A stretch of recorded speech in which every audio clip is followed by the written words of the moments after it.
விஜய் அவர்கள் ஒரு சினிமா பிரபல முகம். இன்றைய முதல்வர் அவர்கள் பட்டி தொட்டி எல்லாம் எல்லாத்துக்கும் தெரியும். அப்படி இருக்கின்ற பட்சத்தில் அவர் முகம் எளிதாக போயிடும்.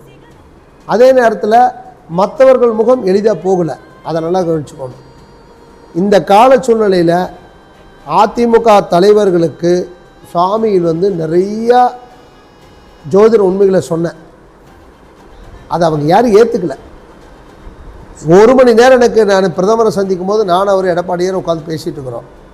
அப்போவே நடக்கிற பலனெல்லாம் சொல்லும்போது அவர் நான் எப்படி இந்த ஜோதிட விஷயங்களை இப்படித்தான் நடக்கும்னு சொல்ல முடியுமா சார்? நான் சொன்னேன், விஜய் அவர்களுக்கு விபரீத ராஜயோகம் இருக்குது. ஆனால் உங்களுடைய கிரக சூழ்நிலை இவ்வளோ மோசமாக இருக்குது. இதனால் கரெக்டாக முடிவெடுங்கன்னும் போது அவர் சரின்னு சொன்னார். ஆனால் அதுக்கப்புறம் அதை செயல்படுத்தலை. விஜய் சரியாக செயல்படுத்தியிருக்கார்.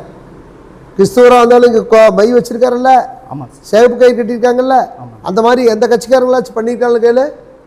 நம்ம ஒரு குங்குமம் கொடுத்தா கூட சரியாக வைக்க மாட்டாங்க எந்த கட்சிக்காரங்களும், கயிறு கட்ட மாட்டாங்க.